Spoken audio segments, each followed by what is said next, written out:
sini kita akan membahas mengenai sarana dan prasarana pendidikan. Nah, sebelumnya perkenalkan, nama saya Mega Kristina Purba dan berikut teman-teman saya.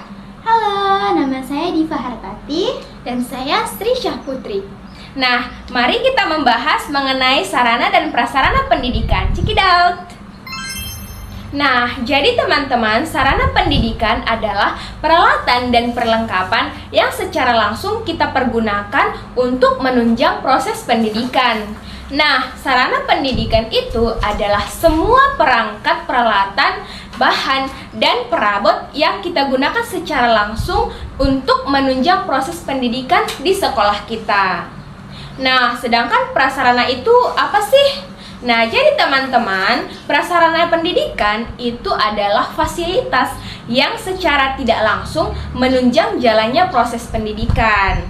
Jadi, prasarana pendidikan adalah semua perangkat kelengkapan di sekolah yang secara tidak langsung itu menunjang pelaksanaan proses pendidikan di sekolah kita. Nah, tentu sarana dan prasarana itu ada jenis-jenisnya. Nah, jenis-jenis ini akan disampaikan oleh teman saya. Nah, di sini saya akan membahas tentang jenis-jenis dari sarana dan prasarana pendidikan. Yang pertama yaitu sarana prasarana yang dilihat dari habis dan tidaknya dipakai. Ada dua macam sarana pendidikan, yaitu sarana pendidikan yang habis dipakai, contohnya seperti kapur tulis dan bahan kimia untuk praktik guru dan siswa. Yang kedua yaitu sarana pendidikan yang tahan lama, contohnya seperti bangku sekolah, mesin tulis, atlas, dan global. Yang kedua yaitu ditinjau dari bergeraknya atau tidak suatu barang. Dibagi pula menjadi dua bagian, yaitu sarana pendidikan yang bergerak, contohnya seperti lemari arsip sekolah dan bangku sekolah. Yang kedua yaitu sarana pendidikan yang tidak bergerak, contohnya seperti sumber air yang ada di sekolah. Yang ketiga yaitu ditinjau dari hubungannya dengan proses belajar dan mengajar antara guru dan siswa di dalam kelas. Yang pertama yaitu alat pelajaran seperti buku, alat peraga, alat tulis, dan alat praktik. Kemudian yang kedua yaitu adalah alat peraga. Alat peraga ialah alat pembantu pendidikan dan pengajaran yang berupa perbuatan-perbuatan maupun benda-benda yang mudah dalam memberikan pengertian kepada anak didik, berturut-turut dari yang abstrak sampai dengan yang konkret.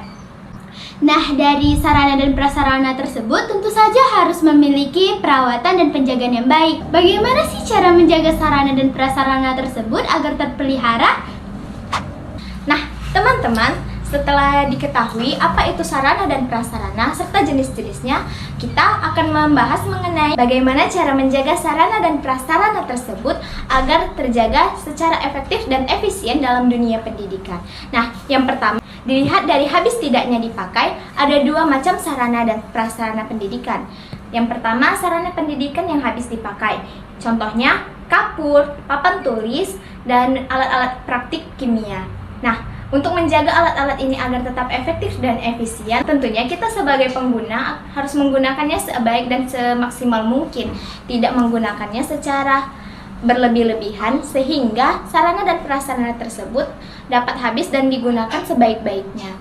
Nah, yang kedua itu sarana pendidikan yang tahan lama. Nah, contohnya itu bangku, papan tulis, ruangan kelas, dan sebagainya.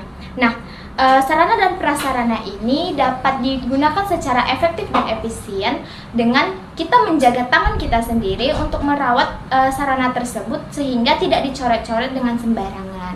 Nah, selanjutnya yaitu ditinjau dari bergerak tidaknya suatu sarana. Nah, ada sarana yang bergerak, misalnya sarana yang dapat diangkat seperti infokus, meja belajar, arsip sekolah, bangku, dan sebagainya.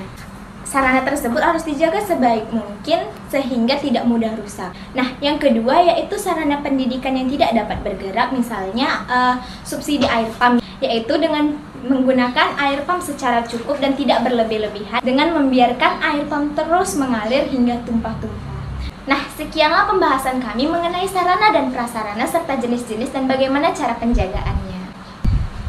Nah, jadi teman-teman, untuk menjadi seorang guru, tentu kita harus mempunyai komitmen. Saya Mega Kristina Purba, jika kelak saya akan menjadi seorang guru, maka saya akan berkomitmen berupaya untuk menjadi guru yang profesional.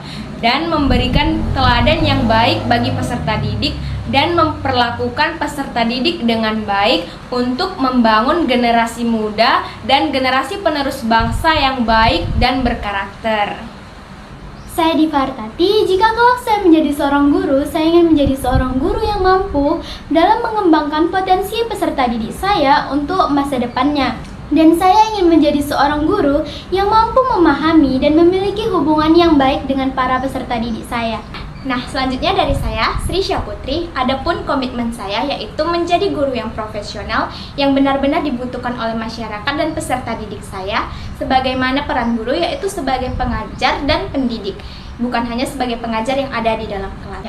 Sekian dari kami, kelompok 6, kami pamit undur diri. Terima kasih. Dadah.